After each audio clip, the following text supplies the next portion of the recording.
ام سلیم بتا دے تو جیسے کہ اپنے بولتے ہیں ایک دن وہ بچہ ہی انتقال کر گیا. رات کے وقت ابو طلحہ جو ہے گھر آئے, اپنی بیوی سے پوچھا کہ بتاؤ بچے کی طبیعت کیسی ہے؟ کہا کہ آج تو بہت سکون سے ہے. سکون کا مطلب ہم نے غلط سمجھا, یعنی حرکت نہیں کر رہا ہے, سکون کا مطلب نہیں ہو رہا ہے. انہیں سلیم نے کہا کہ آج تو میرا بچہ بہت سکون سے ہے. تو ابو طلحہ یہ سمجھے کہ آج میرا بچے کی طبیعت ٹھیک ہو گئی. رات کے وقت کھانا اطمینان سے کھایا. ابو طلحہ کو پتہ نہیں. کھانا کھانے کے بعد اس رات میں اپنی بیوی کے پاس بھی گئے, لیکن کمال ہے انہیں سلیم کا کہ ایسے نازک بدن عورت جو کم عقل ہوتی ہے, اتنا سب ہونے کے باوجود بھی اپنی شوہر کو نہیں بتا رہی. صبح کے وقت حضرت ام سلیم رضی اللہ تعالیٰ عنہ نے اپنے شوہر کو کہا کہ تم اپنا مسئلہ معلوم کرنا چاہتے ہو. کہا تو کیا مسئلہ ہے؟ کہا کہ اگر کوئی آدمی آپ کے پاس کچھ امانت کے طور پر رکھے اور پھر کچھ دن کے بعد اگر مانگے تو کیا کرنا چاہیے؟ کہا کہ پہلے اس کو دے دینا چاہیے, چیز اس کی ہے. تو ام سلیم نے کہا کہ آپ کا بچہ کو اللہ نے دیا تھا اور وہ پھر جو ہے لے گئے.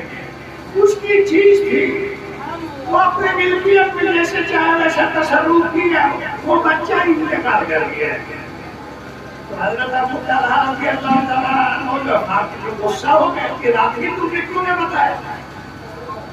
کیا رات کو اگر بتاتے تو کیا دیا جو بن جاتا ہے؟ آپ کھانا بھی نہیں کھاتے, سکون سے رات سو بھی نہیں پاتے. اب آپ کو پریشانی سے بچانے کے لیے رات کو خبر نہیں کی. ایک عورت ہو کر کے اس کے گھر میں بچہ جو انتقال ہوا ہے, اب وہ اپنے شوہر کو جو ہے تسلی دے رہی ہے تاکہ میرا بچہ, میرا شوہر کو گھبرا نہ جائے. دیکھیے صحابیہ کا ایمان کیا تھا.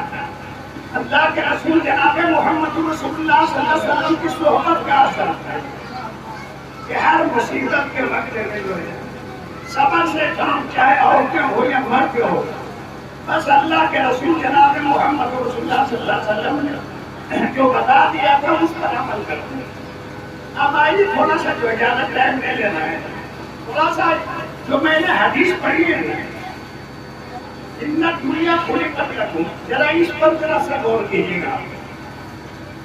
اللہ کے رسول جناب محمد رسول اللہ صلی اللہ علیہ وسلم یہ فرما رہے ہیں کہ بے شک یہ دنیا تمہارے لیے پیدا کی گئی ہے اور تم جو ہے آخرت کے لیے پیدا کی گئی ہے. یہ دنیا تمہارے لیے پیدا کی گئی ہے اور تم جو ہے آخرت کے لیے پیدا کیے گئے. اس حدیث پر اگر علماء کرام اگر غور کریں گے تو کئی باتیں جو ہے معلوم ہوگی.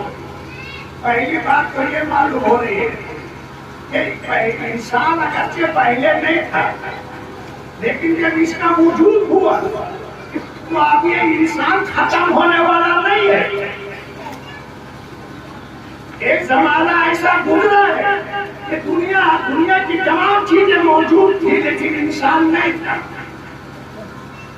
قرآن پاک میں اس کا ذکر ہے ہر اتارا انسان ہی من الدہر لم یکن شیئا مذکورا. ایک زمانہ انسان ایسا گزرا ہے کہ اس وقت انسان نہیں تھا, لیکن جب انسان پیدا ہو گیا ہے تو اب یہ ختم ہونے والا نہیں ہے, یہ ہمیشہ رہنے والا ہے. آپ انتقال کو سمجھتے ہیں کہ ختم ہو گیا, ختم نہیں ہوا ہے. وہ ایک دنیا سے منتقل ہو کر کے عالم برزخ میں گیا ہے اور عالم برزخ سے عالم حشر میں جائے گا اور عالم حشر کے بعد جنت اور جہنم میں جائے گا اور جنت جہنم میں جانے کے بعد معلوم ہے آپ کو جب جنتی جنت میں چلے جائیں گے اور جہنمی جب جہنم میں چلے جائیں گے اس وقت جنت اور جہنم کے بیچ میں ایک جگہ ہے آرام, وہاں جو ہے موت کو مینڈے کی شکل میں لایا جائے گا اور جنتیوں سے پوچھا جائے گا کہ اس کو پہچانتے ہو اس مینڈک کو؟ سب، کیونکہ ہر انسان کو موت سے سابقہ پڑ چکا ہوگا، اس لیے وہ بولے گا کہ ہاں اے اللہ ہم جانتے ہیں یہ موت ہے۔ اور جہنمیوں سے بھی پوچھا جائے گا کہ پہچانتے ہو اس کو؟ وہ لوگ بھی کہیں گے کہ ہاں پہچانتے ہیں۔ دونوں طرف سے جنتی جہنمی دونوں جب پہچان لیں گے تو پہچاننے کے بعد اللہ تعالیٰ حکم دیں گے کہ اس مینڈک کو جمع کر دو۔ اس مینڈک کو جو موت ہے اس کو جمع کر دیا جائے گا اور اعلان کر دیا جائے گا کہ موت کو بھی موت آ گئی ہے، اس لیے اب کسی کی موت نہیں آئے گی۔ اب جنتی ہمیشہ جنت میں رہیں گے اور جہنمی ہمیشہ جہنم میں رہیں گے۔ تو پھر انسان کا ختم ہونے کا سوال ہی پیدا نہیں ہوتا ہے، وہ تو اب ہمیشہ کے لیے ہے۔ اگرچہ پہلے نہیں تھا لیکن اب جب پیدا ہو چکا ہے تو اب یہ اس کو موت طاری نہیں ہوگی۔ وہ جنتی ہمیشہ ہمیں جنت میں رہیں گے اور جہنمی ہمیشہ ہمیں جہنم میں رہیں گے۔ ایک تو بات یہ معلوم ہو گئی ہے حدیث سے۔ دوسری بات ایک اور معلوم ہو رہی ہے، وہ کیا ہے کہ دنیا کی چیزوں پر اگر آپ اپنی عقل سے اگر غور کریں گے تو آپ کو ایک بات سمجھ میں آئے گی کہ یہ دنیا کی جتنی چیزیں جو انسان کے لیے اللہ نے بنایا ہے، یہ دنیا کی چیزوں میں سے کوئی چیز بھی انسان کا محتاج نہیں ہے۔ کوئی چیز بھی انسان کا محتاج نہیں۔ انسان اگر نہ رہے تو زمین تو کیا